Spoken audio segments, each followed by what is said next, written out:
So 90 days के challenge का आज है day 5 which means it's really gonna be great. So are you guys ready? Yes, sir. Okay, that's really awesome. What about you? Do let me know. And जो भी मैंने homework दिया था वो करने के लिए आई hope you guys have done that and सब कुछ करने के बाद आप यहाँ क्लास में आए हो. So first of all I just wanted to be sure कि आपने अच्छे से कर लिया सब कुछ. उसके बाद हम आगे मूव करेंगे. सो कल का क्या, अगर हम होमवर्क की बात करें सबसे पहले देख लो टू बी और टू हैव हमने कवर कर लिया. तो to be means is am are was were will be present past future. To have means have has present had past and will have future. इसका यूज सब्जेक्ट के साथ कैसे होता है वो भी आपसे बनता ही है, ठीक है ना. So I don't really need to worry about anything at all. अगर कल मैं अगर मैं बात करूँ होमवर्क के बारे में, so do let me no अगर आपने वो होमवर्क कर लिया है. एंड जो आपका होमवर्क था सबसे पहले आपको वर्ब्स को याद करना था. सबसे पहले to be and to have की प्रैक्टिस करना था. So you have to practice to be and to have. Then आपको वर्ब्स को याद करना था एंड जस्ट 10 वर्ब्स आपको एक दिन में याद करना है. So I don't think it should be a big deal. आगे मूव करते हैं. इसके करने के बाद कुछ वर्ड्स मैंने दिया था जिनको आपको याद करना था. So words meaning almost on the daily basis आपको मिलेगी. मिनिमम 5 वर्ड्स आपको मिलेंगे on the daily basis at least. Okay, so I will be giving at least 5 words in a day. तो कुछ इस तरीके से आप आगे मूव करोगे. बाय द वे अचानक कुछ प्रेपोजिशंस थे, वहाँ पर बहुत सारे प्रेपोजिशंस आपसे बनते भी रहे होंगे, बहुत सारे नए भी हो सकते हैं, तो वहाँ पर आपके लिए आ गए थे. तो just keep them in mind too. तो आगे बढ़ते हैं.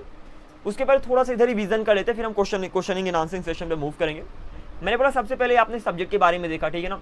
फिर आपने ऑब्जेक्ट के बारे में भी देखा, मतलब पत्थर फेंकने वाला सब्जेक्ट हो गया, जिसके ऊपर पत्थर गिरा ऑब्जेक्ट हो गया.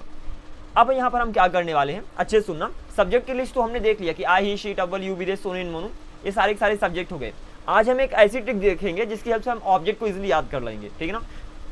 तो अगर सब्जेक्ट की बात करें तो आई ही शी टबल यू बी दे सोनू इन मोनू सारे सब्जेक्ट्स हो गए.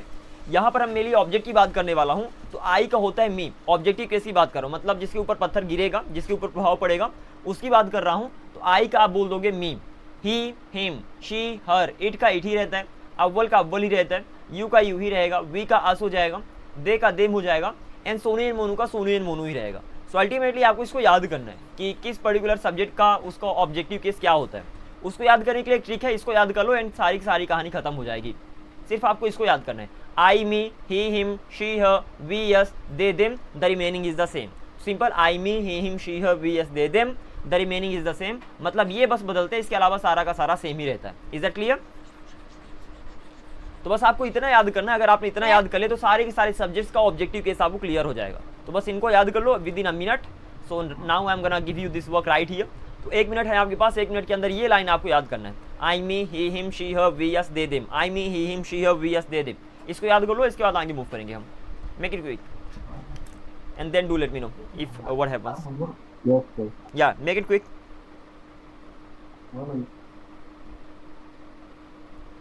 I mean, yes, I mean. Yeah, you guys are allowed to speak louder. Don't worry. Okay, do let me know when it's done.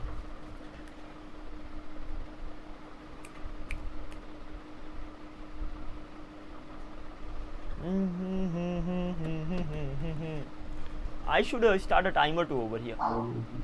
Yes, sir. हाँ sir, start करिए sir. Yes, sir. Yes, sir. Start. चलो जी, timer भी at least 1 minute तो हो ही गया होगा. तो I don't need to start it right now, but next time onwards जब भी आपको होमवर्क दूंगा तो मैं टाइमर स्टार्ट कर दूंगा. That's gonna be a better option.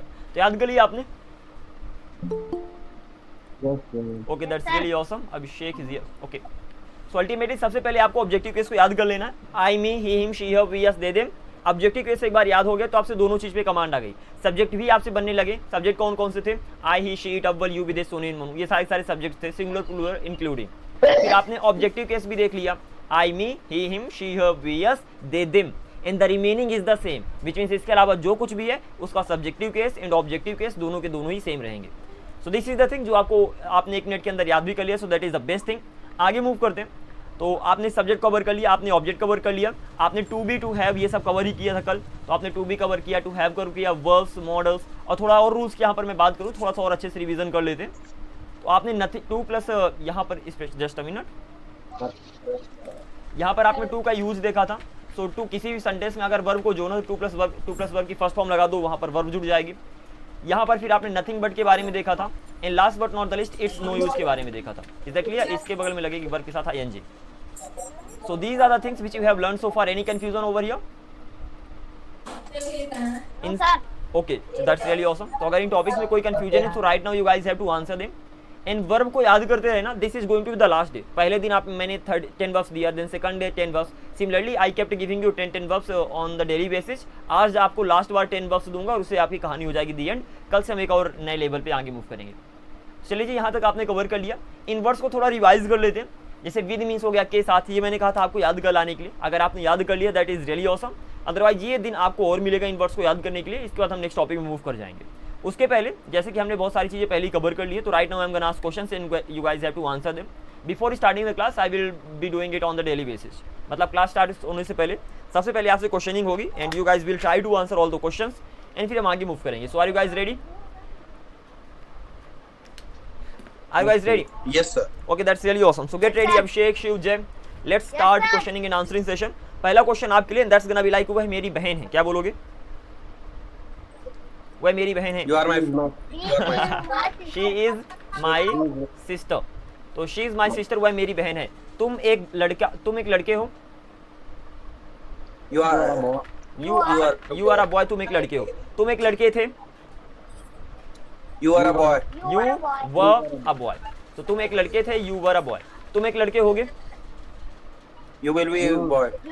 You will be a boy. Okay, भैया सुनो, मेरे पास पैसा है। I have money. I have money. मेरे पास बहुत पैसा है। I have a lots of money. I have a lot of money बोलो। I have a lot of money। या तो आप बोल सकते हो I have lots of money. Is that clear? But ध्यान देना, जब आप बोलते हो लॉट्स ऑफ, तो लॉट्स ऑफ में एक गायब हो जाता है। सो अ लॉट ऑफ को काइंड ऑफ दूसरा वर्जन लॉट्स ऑफ होता है, but both of them have the same meaning. और यहाँ पर आप ये भी बोल सकते हो I have much money. Is that clear?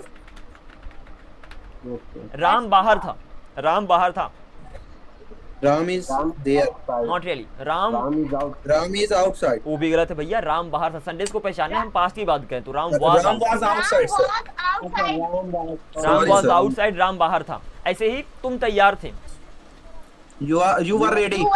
You were ready. Do your best and answer slowly. Don't worry about this thing. मैंने बोला यह एक पेन है। क्या बोलोगे? It is a pen. It is a pen. यह एक पेन है। तुम तैयार होगे। You will be ready. You अरे ना, अरे you will have किधर से आ जाएगा भैया? तुम तैयार होगे, to be का सेंटेंस है। तो you will be ready, तुम तैयार होगे। तुम्हारे पास पैसा होगा। You will have money. You will have money. अगर कंफ्यूजन हो कि सेंटेंस बन कैसे है, तो प्रॉपर तरीके से आंसर करने का तरीका बताता हूँ। एक सेंटेंस लेना आई से। सपोज मैंने बोल दिया मैं सावधान हूँ, तो आप बोलोगे क्या? मैं सावधान हूँ। I M careful. केयरफुल होता है सावधान, तो आई एम केयरफुल, मैं सावधान हूँ। अब आई एम केयरफुल, मैं I am सावधान careful. हूँ। देन मैं सावधान था। I was careful. I was careful. मैं सावधान होऊंगा। I will be careful. I will be careful. कुछ इस तरीके से आप आगे मूव करोगे। अब आई में आपने बना लिया, देन ही पे बनाओ, शी पे बनाओ, इट पे बनाओ, अबुल पे बनाओ, और इस तरीके से प्रैक्टिस करते रहो जब तक अंदर से कॉन्फिडेंस ना आ जाए कि हाँ आप सेंटेंस को आप ट्रांसलेट कर पाओगे। एक बार कॉन्फिडेंस आ गया तो फिर इसी तरीके से मिसलेनियस क्वेश्चंस को आप बना सकते हो। मतलब आगे पीछे कहीं से भी बोल दूं, आप बनाने के लिए तैयार होगे। Is that clear? ओके, मैंने बोला यार कि टेंशन मत लो, उसके पास काफी पैसा है। उसके पास काफी पैसा है, बनाओ। ही हैज इनफ मतलब होता है काफी, जो आपने वर्ड्स देखा था। तो ही हैज इनफ मनी, उसके पास काफी पैसा है। ठीक है ना? ऐसे में बोला कि तुम्हारे पास काफी समय होगा। तुम्हारे पास काफी समय होगा। You will have enough time. तुम्हारे पास खेलने के लिए काफी समय होगा। You will have enough time to play. You have play enough time. Not really. ध्यान देना, पिछली क्लास को देख लेना अच्छे से। हाँ, तो तुम्हारे पास समय होगा, आप बोलोगे यू विल हैव टाइम। ठीक है ना? यू विल हैव टाइम, तुम्हारे पास समय होगा। You will have a time. तुम्हारे पास काफी समय होगा, you will have enough time. अब मैं बोला कि तुम्हारे पास खेलने के लिए काफी समय You होगा, will have enough time. You will have enough time to play. जैसे ही वर्ब को जोड़ोगे तो You फिर will have verb enough जोड़ दो। time to play. ओके, आगे मूव करते हैं। ऐसे मैंने बोला कि यार मेरे कम दोस्त हैं। क्या बोलोगे? मेरे कम I have दोस्त few friends. I have a few friends. I have a few friends, मेरे कम दोस्त हैं। ऐसे मेरे बहुत कम दोस्त हैं। I have very few friends. I have very few friends. Okay, then मैंने बोला कि यार उसके पास इतना समय था। क्या बोलोगे? उसके पास इतना सारा समय था। He has many time.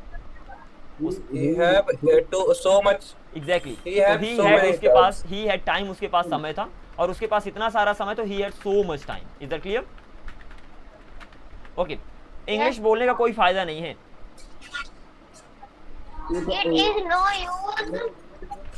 It is no use, short कर दो, it's no use speaking English. No use English. It's no use speaking English, English बोलने का कोई फायदा नहीं है, खेलने का कोई फायदा नहीं है। It is no use It's no playing. use. It is no use playing. अब यहाँ पर ऑफ भी लगा सकते हो, ये भी बोल सकते हो इट्स ऑफ नो यूज, ठीक है ना, वो दो ऑप्शन आ रही है। So it's of no use playing, so both the sentences are right over here. आगे मूव करते हैं। ऐसे मैंने बोला कि यार देखो दिवाली मनाने का कोई फायदा नहीं है।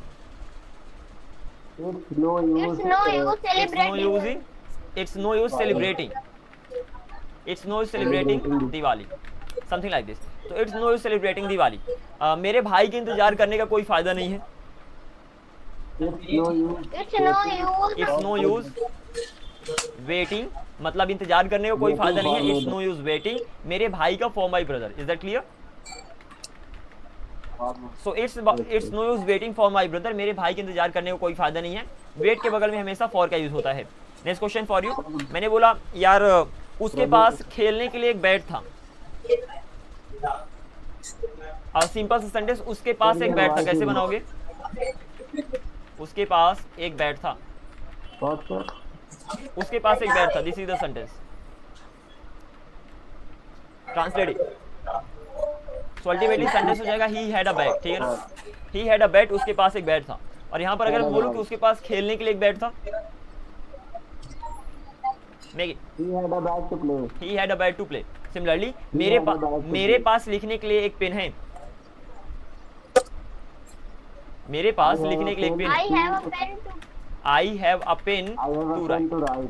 तो ध्यान देना, सबसे पहले अगर टू हैव का है तो सिंपल सी बात है कि सेंटेंस को शुरू करो, लास्ट में जाओ, वापस आओ। अगर सेंटेंस डिफिकल्ट लग रहा है तो शुरू करो सेंटेंस को, लास्ट में जाओ और वापस आओ। कुछ इस तरीके से सेंटेंस को बना लोगे। और यहाँ पर ध्यान रखना कि अगर टू बी का सेंटेंस है तो टू बी के बगल में टू बी से रिलेटेड वर्ड आएगा। कि अगर आप बोलो कि आई एम, तो जो भी आप हो वही आएगा। आई am ready, I am sick, I am brave, ठीक है ना, आई एम क्लेवर, कुछ वैसे ही वर्ड्स आएंगे टू बी से रिलेटेड। ऐसे टू हैव के बगल में जो भी आपके पास होगा वही आएगा, ठीक है ना। तो जब आपने बोला आई हैव, तो आई हैव का मतलब मेरे पास है, तो जो भी आपके पास है, तो कोई कंफ्यूजन नहीं होना चाहिए कि अब टू हैव के बगल में मैं क्या लगा दूँ। तो आई हैव जो भी आपके पास है वो लगा दो। I have a pen, I have a boy, I have a girl, I have a friend, ठीक है ना, I have a mobile, I have a laptop, कुछ इस तरीके से आगे बढ़ जाओगे। क्लियर है? तो टू बी के बगल में टू बी से रिलेटेड वर्ड्स आएंगे एंड टू हैव के बगल में टू हैव से रिलेटेड वर्ड्स आएंगे एंड इस तरीके से आपको मूव करना है। तो मैंने बोला मेरे पास लिखने के लिए एक पेन है, इतना बड़ा सेंटेंस आ गया। तो आपने बोला आई हैव के बगल में जो भी आपके पास है उसको लगा दो। तो आई हैव अ पेन, लिखने के लिए to I write, have pen to write. Exactly. तो सबसे पहले जो आपके पास है, फिर उसके पास जो एक्स्ट्रा लगाते चलो। Next question for you. Ram दौड़ने के लिए फ्री था। Ram दौड़ने के लिए free. राम दौड़ने के लिए फ्री था। Ram was Ram was free to run, running.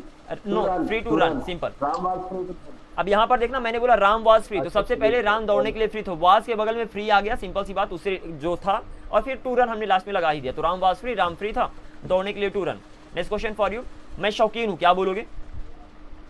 I am fond of. I am fond of. मैं जैसे मैं क्रिकेट का शौकीन हूँ तो क्या बोलोगे? आई am fond of cricket. I am fond of to play cricket. I am fond of cricket, मैं क्रिकेट का शौकीन हूँ। ऐसे मैं बोलूँ कि मैं शर्मिंदा हूँ तो क्या बोलोगे?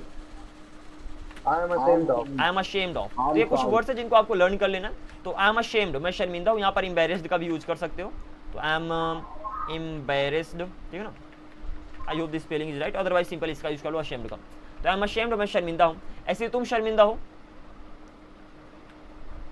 तुम शर्मिंदा हो, You are ashamed. You are ashamed. तो यू आर अशेम्ड, तुम शर्मिंदा हो। देन मैं बोलूँ कि यार उसकी तबीयत खराब है, क्या बोलोगे? उसकी तबीयत खराब है मतलब वह बीमार है। He is sick, He is ill. और सिक का भी यूज कर सकते हो या तो इल का यूज कर सकते हो। Both the options are going to be right. तो या तो बोलो ही इज सिक या तो बोलो he is ill. Easy? Alright, next question. Ram के पास बेचने के लिए एक बाइक होगी। Ram has bike to sell. Ram will have a bike for selling. Ram will have a Ram bike will have- to sell, ध्यान देना, Ram will have a To bike. sell. यहाँ पर देख, बेस्ट ऑप्शन है, आप सिंपली टू का use कर दो। तो Ram will have a bike, Ram के पास एक बाइक होगी, बेचने के लिए टू सेल। जब भी आपको वर्ब लगाना है वहाँ पर सिंपली टू लगाकर वर्ब लगा दो, दैट्स द बेस्ट ऑप्शन। कहने करने के लिए तो बहुत सारे तरीके हो सकते हैं यूज करने के लिए, बट टू प्लस वर्ब की first form is the best option that you can just choose over here.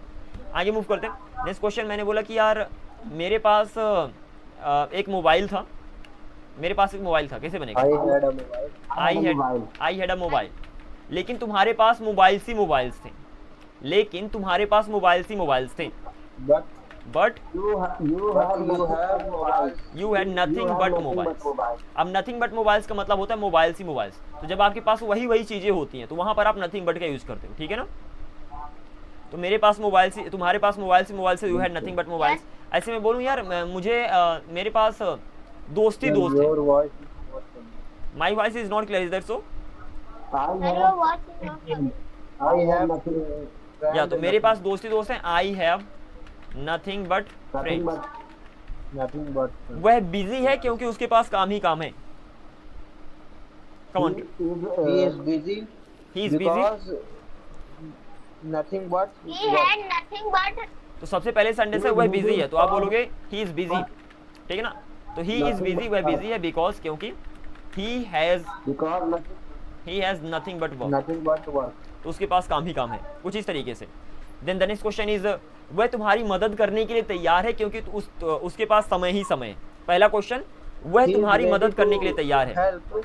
He is ready to help you. To help वह तुम्हारी मदद करने के लिए तैयार है क्योंकि उसके पास समय ही समय है। because nothing but time. He has, उसके पास है nothing but time. Nothing but time. Is that clear? तो यस नथिंग बट टाइम, उसके पास समय ही समय है। तो बहुत ही ज़्यादा सिंपल सा कॉन्सेप्ट है। तो अल्टीमेटली आपको वर्ड्स याद कर लेना है। वर्ड्स में अल्टीमेटली याद क्या करना है? हियर इट इज, कि आपको टू बी के बारे में पता होना चाहिए, आपको टू हैव के बारे में पता होना चाहिए, टू प्लस वर्ब का फर्स्ट फॉर्म का यूज कैसे करते हैं, nothing but, it's no use. अगर इतने कॉन्सेप्ट अगर अच्छे से पता है, अगर और आपने थोड़ी बहुत प्रैक्टिस कर ली, then you will rock. I mean you can easily go through all the questions and translate them. इसके साथ साथ मैंने सेंटेंस को ट्रांसलेट करने के लिए कहा था, that you have to translate some sentences, at least 50 sentences. Your voice is not good. My voice is not clear, is that so? Can you guys hear me right now? Yes, sir. Okay, if you face network issue and my voice is unclear, then you can let me know and I will change the network connection. Don't worry about that. So I had asked you to translate 50 sentences at least in a day. So have you guys done it? This is really the most important thing. ये जो translation है ना, जहाँ पर आप सोच कर अपने हाथों से लिखकर बार बार ट्रांसलेट करते हो, और ट्रांसलेट करने के बाद जब उसकी प्रैक्टिस करोगे, this will really make all the doubts clear, ठीक है ना? कोई भी माइंड में डाउट नहीं रह जाएंगे अगर इस पर्टिकुलर पैटर्न को आप फॉलो करते हो। So did you translate any sentence at home yesterday? Have you guys done that? Tell me, let me know about this thing first of all. Jay, you did that, and what about Shiv and Abhishek? Yes, sir. Have you guys translated some sentences? Yes, sir. Okay, how many sentences have you translated, by the way? कितने sentence translate किया? About 10, sir. About 10 sentences. Yes, sir. Only because my exam about to come. All right, I get that, but within 10 minutes at least you can translate 30 sentences. Yes or no? Okay. Yes.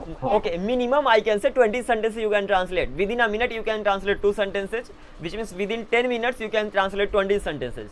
So minimum at least translate 30 sentences in a day. Is that clear? Okay, Yes, sir. I'm talking about Yes. minimum. If you can't translate, you don't have a lot of time and you can't translate, I mean 50 sentences in a day. So try to go through at least 30 sentences. और 30 sentence जो भी आपने rule देखा है, to be, to have, to be plus verb की first form nothing but it's no use, इनसे related होनी चाहिए।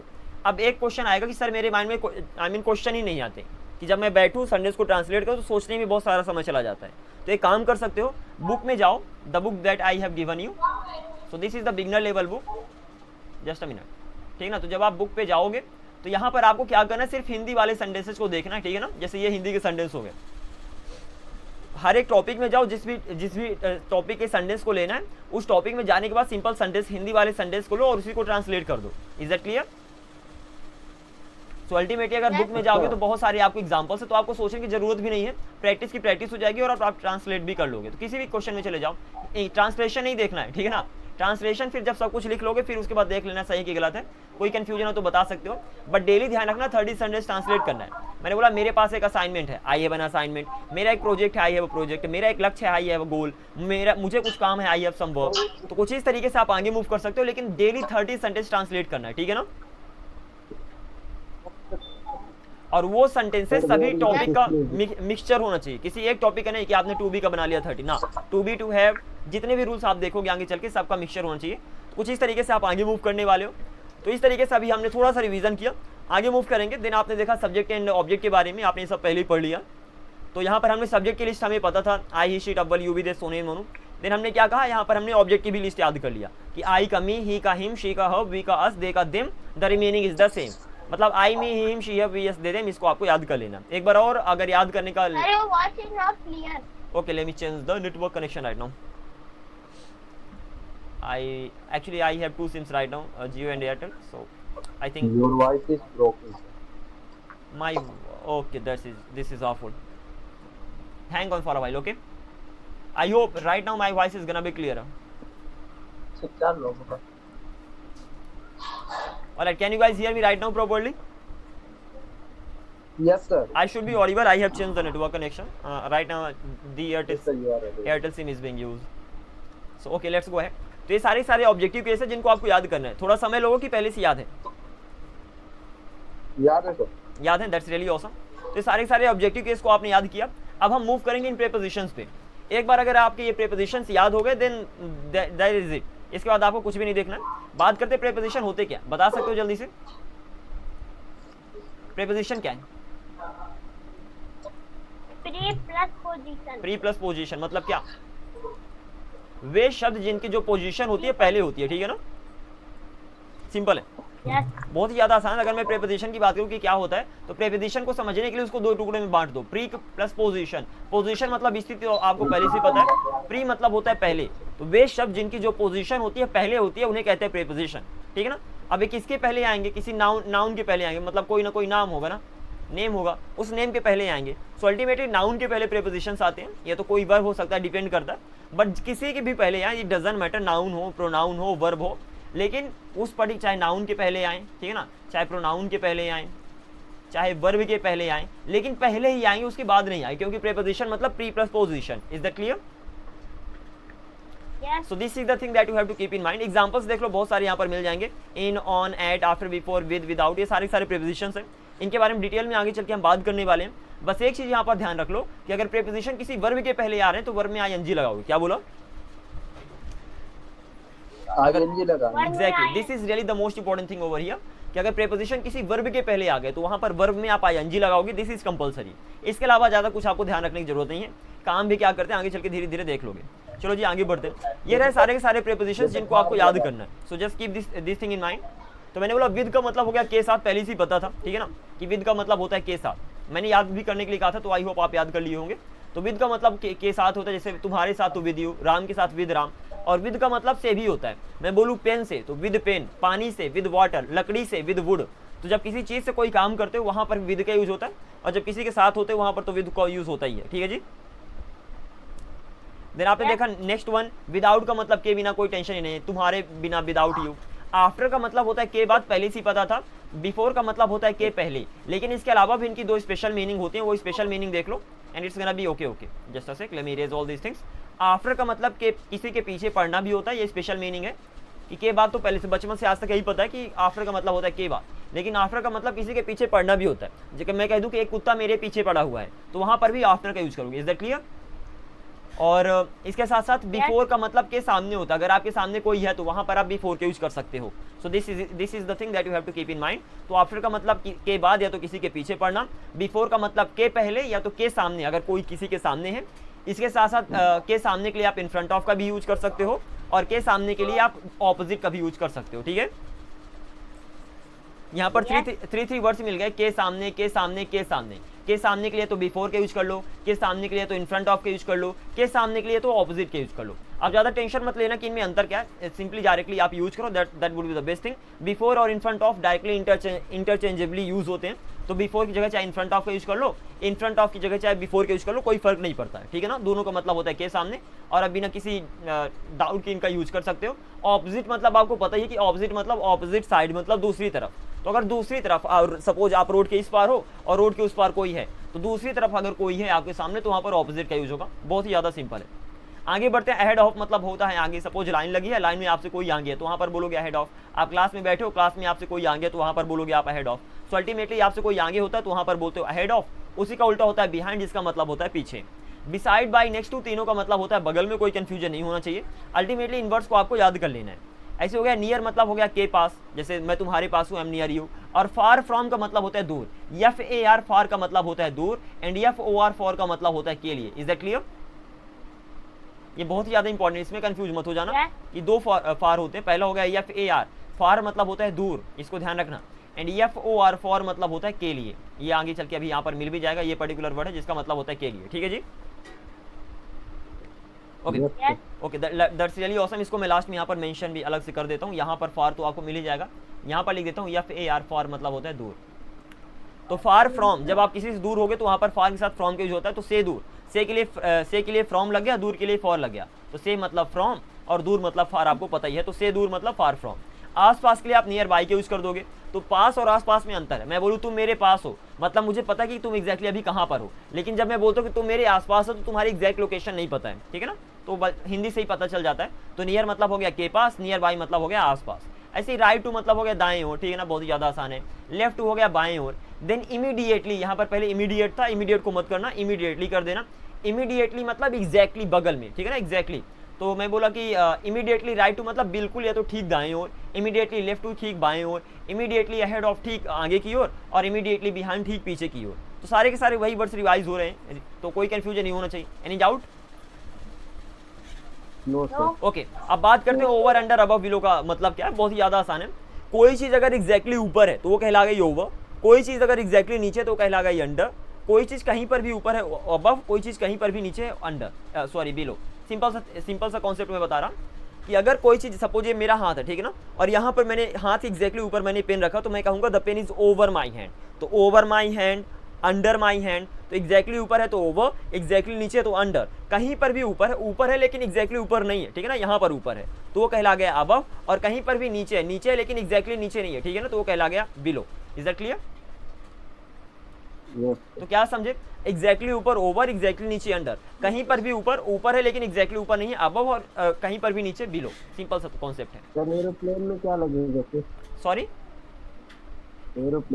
एरोप्लेन अगर आपके एग्जैक्टली सर के ऊपर से जा रही तो आप बोलोगे ओवर, और अगर सिर्फ कहीं ऊपर है लेकिन एग्जैक्टली ऊपर नहीं तो वहां पर बोलोगे अबव। लाइक आप बोलोगे the sun is above my head, जो सूरज है मेरे सर के ऊपर है। और अगर एग्जैक्टली ऊपर आ जाए तो वहां पर ओवर भी बोल सकते हो, डिपेंड करता है आपके ऊपर। ठीक है ना, ओके। प्रीपोजिशन की मैं पर्टिकुलर क्लास लूंगा जहां पर सारे प्रीपोजिशंस का यूज बताऊंगा। अभी के लिए बस ये सिर्फ आपको एज अ बुक ऐप में दे रहा हूं, सो दैट कुछ ना कुछ माइंड में रहे जिनका आप यूज कर पाओ।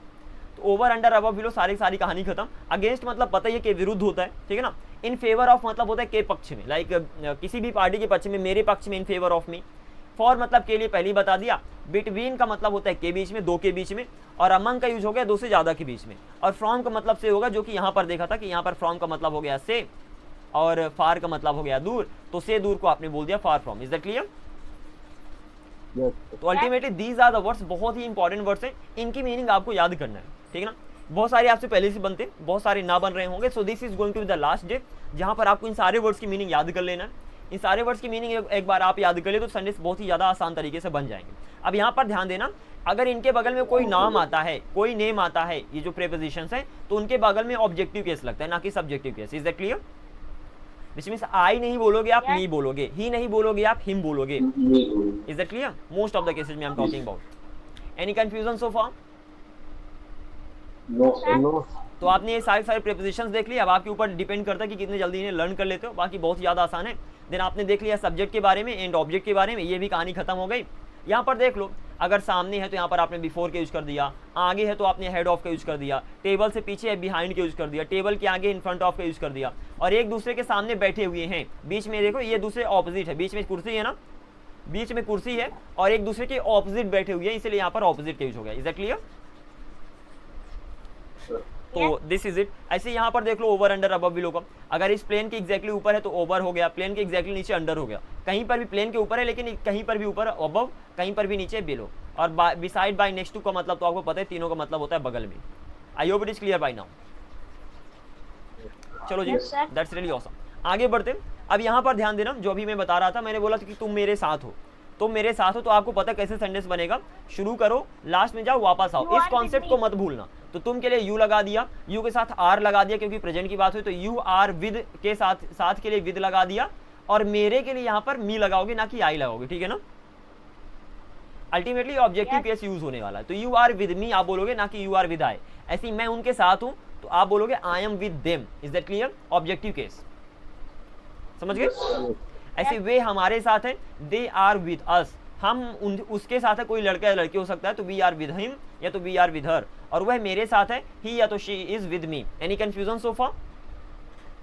तो कुछ इस तरीके से आगे मूव करोगे, यहाँ पर मेनली ऑब्जेक्टिव केस का यूज करोगे। दिस इज द थिंग जो आपको अपने माइंड में रखना है, इसके अलावा कुछ भी नहीं करना सर। फिर आप तो संडेज को ट्रांसलेट करना, तो तैयार हो? फिर जितना आपको सीखना था आपने सीख लिया, बस आपको वर्ड्स याद होनी चाहिए कि विद मतलब हो गया के साथ, या तो से, विदाउट मतलब के बिना। एंड डोंट वरी, कंफ्यूजन आता रहेगा, आप क्लियर करते रहोगे और इनमें अच्छे से कमांड करते रहोगे। लेकिन अभी हम सेंटेंस को ट्रांसलेट करने वाले हैं, लास्ट में हम बात करेंगे एग्जाम्पल की प्रैक्टिस कैसे करोगे। लेट्स गो हेड, आगे मूव करते हैं। So right now we are gonna be translating the sentences. शुरू करेंगे, शुरू से लेकर लास्ट तक सारे प्रीपोजिशन का यूज कर लेंगे एक झटके में। सो हियर भैया पहला क्वेश्चन आपके लिए, and that's gonna be like वह मेरे साथ है, कोई लड़की है और मैं कहता हूँ कि वह मेरे साथ है, क्या बोलोगे? शी इज विद मी, वह मेरे साथ है। अब कुछ नहीं करना है आपको, बस विद की जगह प्रीपोजिशन को चेंज करते जाना है एंड आपका सेंटेंस बनता जाएगा। तो वह मेरे साथ है एक्सक्यूज मी, तो वह मेरे साथ है, शी इज विद मी, वह मेरे बिना है, क्या बोलोगे? She is without me. She is without me, तो शी इज विदाउट मी, वह मेरे बिना है। मैं बोलूं कि वह मेरे बाद में है, क्या बोलोगे? वह मेरे बाद में है, she is She is ahead of. She is after ना, आफ्टर, आफ्टर का मतलब होता है के बाद, तो वह मेरे बाद में है, she is after me. Is that clear? Yes. अच्छा, आफ्टर का एक और मतलब होता है, वो क्या होता है? आफ्टर का एक और मतलब होता है, व्हाट इज दैट? आफ्टर में पीछे, आफ्टर का किसी के मतलब पीछे के बाद, पड़ना। और आफ्टर का मतलब किसी के पीछे पड़ना। तो आप अगर ये बोलते हो कि वह मेरे पीछे पड़ी हुई है, वहां पर भी बोलोगे शी इज आफ्टर मी, और वे मेरे बाद में है, वहां पर भी बोलोगे she is after me. Is that clear? Yes, yes. तो आफ्टर के दो मतलब हो गए, के बाद या तो के पीछे पड़ना। ऐसी वह मेरे पहले है तो आप बोल दोगे she is before me, For me. She is before मी। और बिफोर का मतलब सामने भी होता है, तो मैं बोलूँ वह मेरे सामने है, तो वहां पर भी बोल दोगे she is before me. Is that clear? Sir, but mostly Yes. in front. या tell me. Sir, mostly but in front of का use करते हैं ना. डिपेंड करता है, बिफोर और in front of they are mainly used interchangeably. We don't really need to worry about much about them. But अगर मैं डिफरेंस की बात करूँ तो बिफोर का मेनली यूज होता है लिविंग के लिए, लिविंग के सामने के लिए जनरली जो यूज होता है, ठीक है ना। और इन फ्रंट ऑफ का यूज नॉन लिविंग के लिए होता है, जैसे कुर्सी के सामने तो आप इन फ्रंट ऑफ द टेबल बोलोगे, तुम्हारे सामने बिफोर यू बोलोगे, बट आपको ज़्यादा टेंशन लेने की जरूरत नहीं, आप सिंपली यूज कर सकते हो, ठीक है। Okay. और डोंट वरी अबाउट दैट। तो मैंने बोला शी इज बिफोर मी, ऐसे मैं बोलूँ कि वह मेरे सामने, तो वहाँ पर भी बोल दोगे शी इज बिफोर मी। और वह मेरे सामने को आप ये भी बोल सकते हो she is in front of me, क्योंकि इन फ्रंट ऑफ का भी मतलब वही होता है सामने। अब शी इज ऑपोजिट भी बोल सकते हो, लेकिन ऑपोजिट का मतलब दूसरी तरफ है। शी इज ऑपोजिट में मतलब वह मेरे सामने है लेकिन दूसरी तरफ, मतलब बीच में मेरे और उसके बीच में कुछ ना कुछ है। सपोज यहाँ पर ये मैं हूँ, ठीक है ना, और यहाँ पर वो है। अब बीच में मैं कहता हूँ कुछ ना कुछ है, या तो बीच से रोड गई होगी, या तो बीच से गली होगी, या तो बीच में एक कुर्सी रखी होगी, ठीक है ना। Okay. कुछ ना कुछ होगा, उसकी दूसरी तरफ वो होगी। सो अल्टीमेटली दूसरी तरफ होने के लिए ऑपोजिट का यूज होता है। अब मैं बोलूँ वह मेरे आगे है, तो आगे के लिए आप अहेड ऑफ का यूज कर दोगे, तो she is ahead of me. तो शी इज, आपको इसी तरीके से प्रैक्टिस करना है, एक सेंटेंस ले लें, सब में बना दो। तो वह मेरे आगे है, she is ahead of me, she is ahead of me. ऐसे में बोलूँ कि वह मेरे पीछे है, क्या बोलोगे? She is beside. She is behind मतलब होता है Behind पीछे, me. She is behind me, वह मेरे पीछे है। अब मैं बोलूँ वह मेरे बगल में है, तो बगल में ले क्या क्या यूज करते हो? Beside me. She is beside मी। आप यहाँ पर Beside. Beside, By. बाय या तो नेक्स्ट टू का किसी का भी यूज कर सकते हो, ठीक है ना। इस तरीके से आप सेंटेंस बनाओगे, तो she is beside me, she is by me, she is next to me, something like this. आगे बढ़ते हैं। मैंने बोला यार वह मेरे पास है, क्या बात करते हो, क्या बोलोगे? वह मेरे पास है, He is शी इज अब पास She बोलते हो is नियर, near me. तो शी इज नियर मी, वह मेरे पास है। वह मुझसे दूर है, तो she is far from me, Far. Far from me. तो फार मतलब हो गया दूर, फ्रॉम मतलब हो गया से, तो मुझसे दूर मतलब फार फ्रॉम मी, इजी। तो वह मेरे पास है, शी इज नियर मी, और वह मुझसे दूर है, तो फार फ्रॉम का मतलब हो गया से दूर, तो वह मुझसे दूर है, she is far from me. तो ये वर्ड्स को आप एक बार अगर आपने याद कर लिया तो बहुत ही ज़्यादा आसान हो जाएगा। ऐसे में बोलूँ यार देखो वह मेरे आस पास है, तो शी इज आस पास। नियर मतलब होता है पास, लेकिन Around. नियर बाई मतलब होता है आस पास, ठीक है ना। तो वह मेरे आसपास है, she is near by me. Any confusion? It's all about word meaning. अगर आपसे वर्ड की मीनिंग बनते तो कोई इसमें ज्यादा खास नहीं है, क्योंकि आपसे टू बी का सेंटेंस पहले से बनाने आता है। मैं बोलूँ वह मेरे राइट में है, क्या बोलोगे? She is right to me, she is right to me. वह मेरे लेफ्ट में है, she is left to me. अब वह इमीडिएटली मतलब एग्जैक्टली मेरे राइट में है, तो शी इज इमीडिएटली बोल दो, she is immediately right to me. और वह बिल्कुल मेरे लेफ्ट की ओर है, she is immediately left to me. मैं बोलूँ वह बिल्कुल मेरे आगे है, क्या बोलोगे? शी इज इमीडिएटली, आगे के लिए अहेड ऑफ के यूज कर दो, she is immediately ahead of me. और वह बिल्कुल मेरे पीछे है, she is immediately behind. Behind का मतलब हो गया पीछे, तो शी इज इमीडिएटली बिहाइंड में, वह बिल्कुल मेरे पीछे है। मैंने बोला पंखा मेरे ऊपर है, क्या बोलोगे? The fan is over me, the fan is over me. अब पंखा एग्जैक्टली मेरे ऊपर, the fan is over me. और अगर पंखा एग्जैक्टली मेरे ऊपर नहीं है तो वहां पर अबव का यूज कर लो, ठीक है ना? The fan is above me. So it depends कि आपका सेंटेंस में मीनिंग क्या निकालना चाहते हो। ऐसे ही मैं पंखे के नीचे हूँ, I M under the fan, या तो I am below the fan. अब डिपेंड करता है, एग्जैक्टली नीचे तो अंडर का यूज कर लो, कहीं पर भी नीचे तो बिलो का यूज कर लो, below the fan. Any confusion? तो इस तरीके से आप यूज करोगे, बहुत ही ज्यादा सिंपल है। कुछ और एग्जांपल्स को देख लेते हैं, इसमें खास कुछ है नहीं, ठीक है ना? आगे बढ़ते हैं। तो ऐसे मैंने बोला कि यार मैं तुम्हारे विरुद्ध हूँ, क्या बोलोगे? मैं तुम्हारे विरुद्ध हूँ, आई एम अगेंस्ट मतलब होता है विरुद्ध, आई एम अगेंस्ट यू, मैं तुम्हारे विरुद्ध हूँ। तुम मेरे पक्ष में हो, तुम मेरे पक्ष में हो, you are in favour of me. Is it clear? तुम मेरे पक्ष में हो, you are in favour of me. आगे मूव करते कुछ और रिमेनिंग को देख लेते हैं, कौन कौन से भी रिमेनिंग है यहाँ पर। तो just a sec, okay forget about this thing, ये तो इधर ही मिल जाएगा। तो आपने देख लिया against, in favour of, for, between, among, from, ये चार अभी आपके बच्चे बाकी हैं, इनको भी देख लेते हैं। तो फॉर, तुम मेरे लिए हो, तो क्या बोलोगे? तुम मेरे लिए हो, यू आर फॉर मी, और मैं तुम्हारे लिए हूँ, and I M for you. कुछ इस तरीके से। ऐसे ही नेक्स्ट क्वेश्चन, तुम दो लड़कों के बीच में हो, you are between two boys. और तुम 10 लड़कों के बीच में हो, you are among 10 boys. Simple है, बहुत ज्यादा आसान। और मैं बोलूँ मैं सतना से हूँ, तो आई एम फ्रॉम सतना, तो वहां पर फ्रॉम यूज कर दोगे, तो आई एम फ्रॉम सतना। मैं मध्य प्रदेश से हूँ, I am from Madhya Pradesh, I am from Madhya Pradesh. कुछ इस तरीके से आप आगे मूव कर सकते हो। Any confusion so far? So this is it. तो अल्टीमेटली आपको क्या करना है, आपको सिंपली वर्ड्स की मीनिंग याद कर लेना है। आपको ये पता होना चाहिए कि उनके वर्ड्स के बगल में ऑब्जेक्टिव केस का यूज होगा, मतलब, और अगर वर्ब लगा दिए तो वर्ब में आईएनजी का यूज होगा, ठीक है ना? ये तो ऑब्जेक्टिव केस का यूज होगा, अगर आपने वर्ब लगा दी तो वर्ब में आईएनजी का यूज कर दो। This is the thing. बाकी this one more day you have, this is the day, which means next day you have one more. तो you can just go through all these sentences, all these words and learn them in the best way possible. आगे move करते, तो ये तो आपने देख लिया। यहाँ पर कुछ और नया देख लो, ठीक है ना? वो नया क्या देखने वाले हो, देखो एक वर्ड बताता हूँ, लाइक। क्या है? लाइक। और दूसरा वर्ड है लव। आपको पहले से पता है, लाइक मतलब होता है पसंद करना, और लव मीन्स हो गया प्यार करना। बहुत ही ज्यादा आसान, और आपको वर्ड्स पहले से ही पता है। इसके साथ साथ इन दोनों की स्पेशल मीनिंग बताता हूँ कि लाइक का एक और मतलब होता है जो कि है जैसा। क्या होता है? लाइक मतलब होता है जैसा, और लव मतलब होता है अधिक पसंद करना। ये दो अलग अलग स्पेशल मीनिंग है, ठीक है ना? अधिक पसंद करना, ये मीनिंग हो गई। ये तो बहुत ही ज्यादा आसान है, तो पता ही होगा। आगे बढ़ते हैं। अलोन मतलब क्या होता है? अकेला। सिंपल है। तो अलोन मतलब हो गया अकेला। और यहाँ पर अगर मैं बोलूँ टुगेदर, टुगेदर का मतलब क्या हो जाएगा? के साथ, साथ में, ठीक है ना? तो अल्टीमेटली यहाँ पर साथ में लिख लो, बेटर रहेगा, साथ में। अब देखो यहाँ पर विद का भी मतलब होता है के साथ में, या सुनो, विद का भी तो मतलब वही होता है ना, विद का मतलब के साथ होता है। फिर टुगेदर और विद में क्या अंतर है?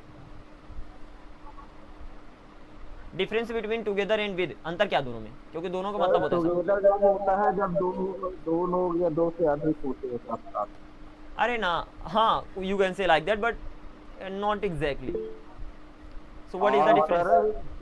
उसी के साथ लगाते हैं जब पर्टिकुलर पर्सन के साथ होते हैं। देखो बहुत ही ज्यादा सिंपल है, विद किसी ना किसी के साथ आएगा, ठीक है ना?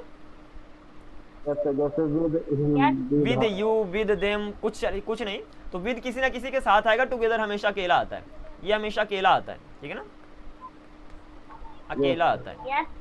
मैं बोलूँ लाइक हम साथ में खेलते हैं, वी प्ले टुगेदर, तो टुगेदर यहाँ पर टुगेदर के बगल में कोई ना कोई नाम नहीं आएगा, लेकिन विद के बगल में कोई ना कोई नाम आएगा, ठीक है ना। जैसे आप बोलोगे विद यू, आप बोल सकते हो, विद मी बोल सकते हो, विद राम बोल सकते हो, विद 10 बॉयज बोल सकते हो, इससे ज़्यादा भी बोल सकते हो, दैट डजंट मैटर, ठीक है ना। तो with 10 boys, so ultimately with के बगल में कुछ ना कुछ आएगा, और टुगेदर तो भैया हमेशा अकेला ही आएगा। आई होप इट इज क्लियर। चलो बहुत ही ज़्यादा आसान है। तो यहाँ पर आपने वर्ड्स देख लिया, अब कुछ सेंटेंस बनाने की ट्राई करते हैं। सेंटेंस को स्ट्रक्चर से नहीं फॉलो करना है, शुरू करना है, लास्ट में जाना है, वापस आ जाना है।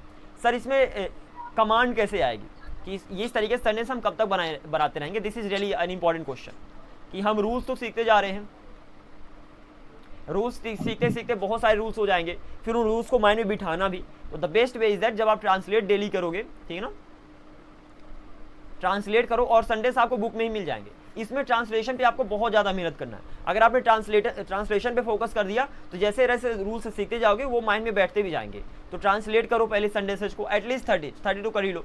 30 सेंटेंस को आपने ट्रांसलेट किया, पहली बार में आंसर नहीं देखा, ठीक है ना, पहले तो आपने सिंपली 30 सेंटेंस को ट्रांसलेट कर लिया। 30 सेंटेंस को जब आपने ट्रांसलेट किया उसके बाद फिर दोबारा जाकर आंसर भी देख ले कि अच्छा ये सेंटेंस मैंने ट्रांसलेट किया तो इनका आंसर क्या होगा।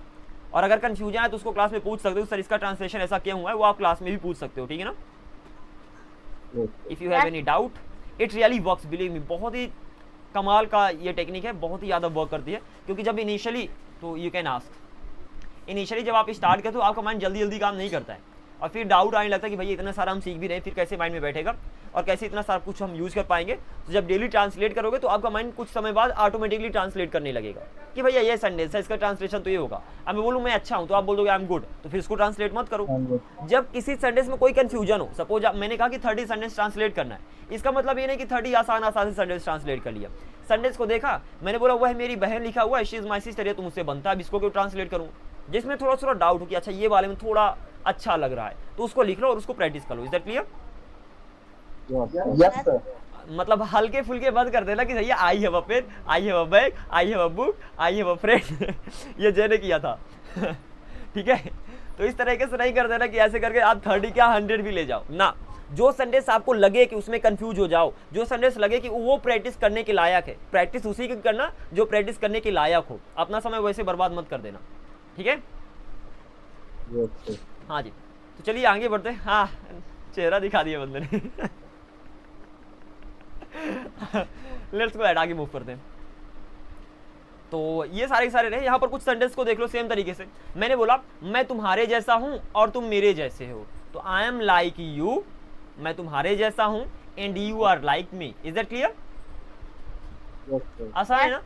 देखो लाइक मतलब जैसे तो पसंद करना, लव मतलब बहुत पसंद करना तो प्यार करना, अलोन मतलब अकेला, टुगेदर मतलब साथ में, पहले से पता है।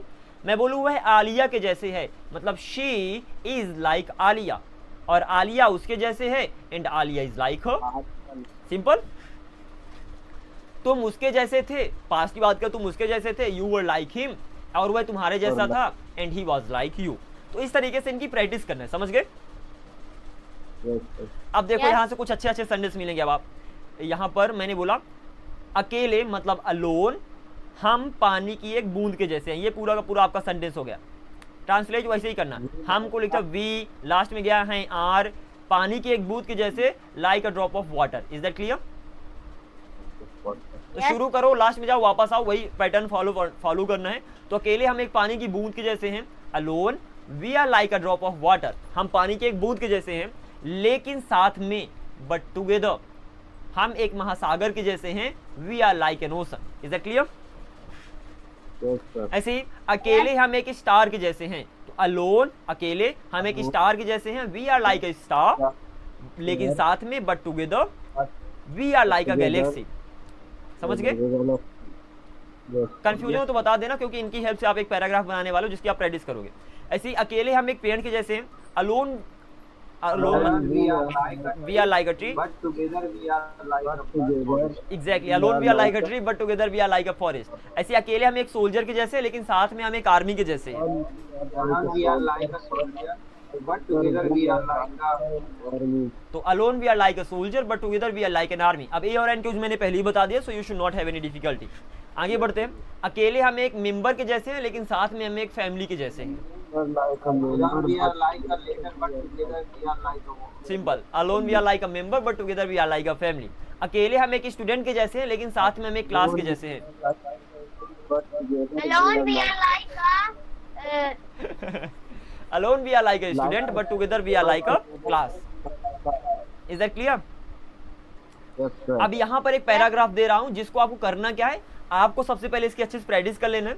उसके बाद ट्राई करना है कि एक वीडियो बनाओ, ठीक है ना।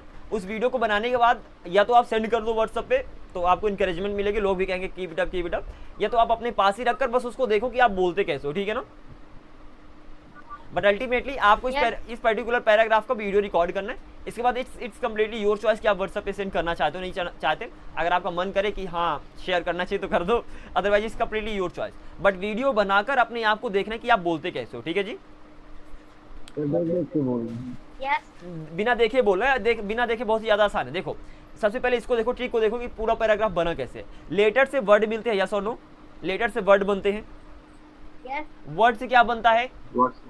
सेंटेंस। सेंटेंस से क्या बनता है? पैराग्राफ। पैराग्राफ से क्या बनता है? लेसन। लेसन से क्या बनता है? बुक। और बुक से क्या बनता है? लाइब्रेरी। सिंपल। Library. तो इसी पैटर्न को फॉलो करते रहना है, पूरा का पूरा पैराग्राफ बन जाएगा। तो देखो पहले स्टार्ट करते हैं लेटर से। तो alone we are like a letter, अकेले हम एक लेटर के जैसे हैं, but together we are like a word, लेकिन साथ में हम एक शब्द के जैसे, वर्ड के जैसे हैं। Is that clear? तो ज्यादा डाउट नहीं आना चाहिए। Then alone we are like a word, अकेले हम एक वर्ड के जैसे हैं, but together we are like a sentence. Then alone we are like a sentence, but together we are like a paragraph. Alone we are like a paragraph, but together we are like a lesson. Then again come on, alone we are like a lesson, but together we are like a book. Simple. Alone we are like a book, but together we are like a library. Alone, अब देखो जब library से खत्म हो गया, ठीक है ना, लाइब्रेरी पे आकर दी एंड कर देना।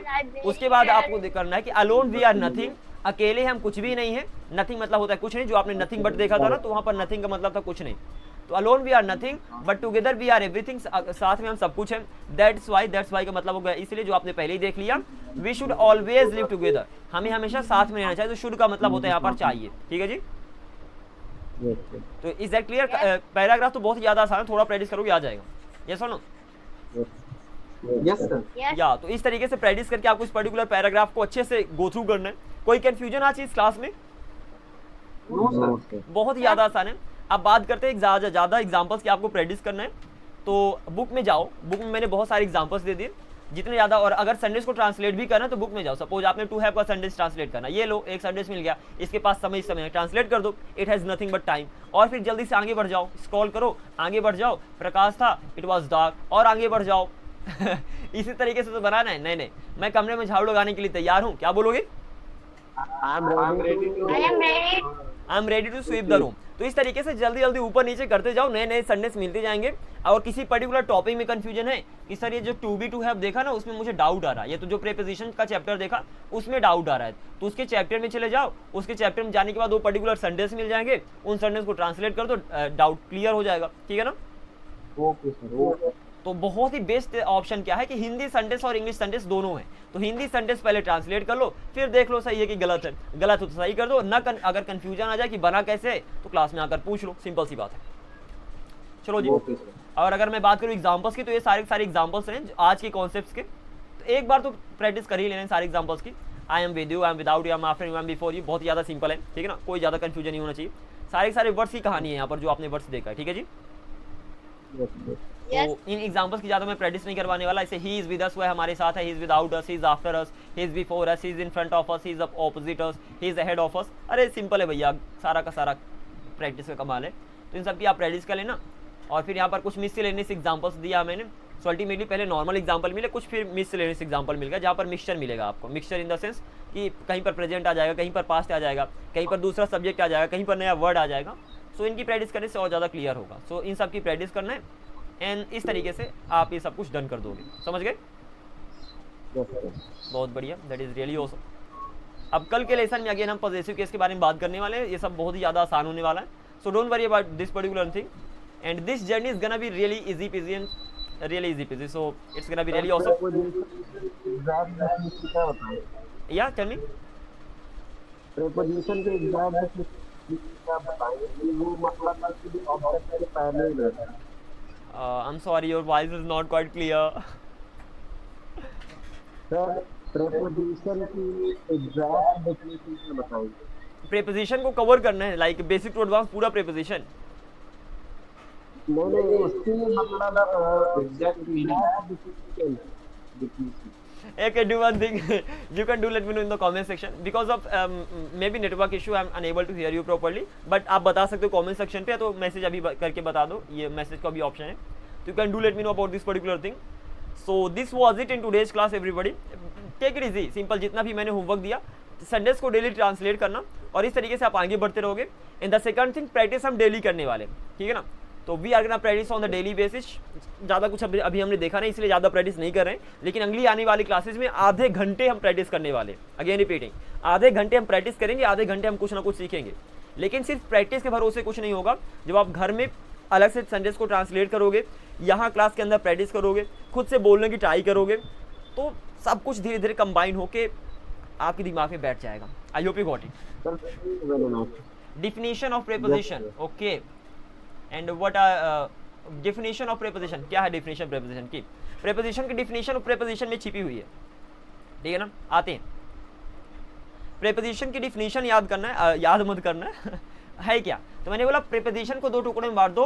प्री प्लस पोजीशन, मतलब वे शब्द जिनकी जो पोजीशन होती है पहले होती है, वो प्रीपोजिशन कहलाते हैं. किसके पहले पोजीशन होगी? किसी नाउन के, किसी प्रोनाउन के, या तो किसी वर्ब के. तो वे शब्द जिनकी जो पोजीशन किसी नाउन, प्रोनाउन या वर्ब के पहले होती है, वो कहलाते हैं प्रीपोजिशन. और प्रीपोजिशन का काम क्या है कि उस नाउन, प्रोनाउन या तो वर्ब का सब्जेक्ट से रिलेशन बताएंगे. Is that clear? तो ये हो गई आपके प्रीपोजिशन की परिभाषा, डेफिनेशन. ज्यादा टेंशन नहीं लेना, इससे ज्यादा हमें क्या फर्क पड़ता है, हमें मिल यूज करना आना चाहिए, ठीक है जी. तो ये सारा का सारा आपने देखा. अब हम मिलेंगे कल. आज तो ज्यादा क्वेश्चंस भी नहीं है पूछने के लिए, लेकिन जल्द ही जैसे जैसे कॉन्सेप्ट बढ़ते जाएंगे, वैसे वैसे मैं क्वेश्चनिंग का जो टाइमिंग है ना, उसको बढ़ाता जाऊंगा. एंड इस तरीके से हम आगे बढ़ेंगे. It's gonna be really easy. तैयार हो जाओ, this time we have to do it, ठीक है ना. इस बार नहीं रुकना है. We have tried many times, even मैंने भी पहले पढ़ाने की ट्राई किया. बिकॉज ऑफ मैनी इश्यूज, या तो मुझे आना पड़ा या तो आपको छोड़ना पड़ा. बट इस बार आपको कंप्लीट करना है, ठीक है जी. Okay sir, okay. हाँ जी, तैयार हो जाओ, वरना अब क्या कर सकते हैं, वरना मुझे सदना पड़ जाएगा. चलो ठीक है जी, bye bye, take care, and I am gonna see you tomorrow. Homework complete कर लेना, एंड देन एंड राइटिंग करके व्हाट्सएप ग्रुप पे भेज देना, सो दैट मैं चेक कर लूँ आपके सारे आंसर, ठीक है ना. Okay then, bye bye, good night, take care, see you. Thank you. You are welcome. Take care.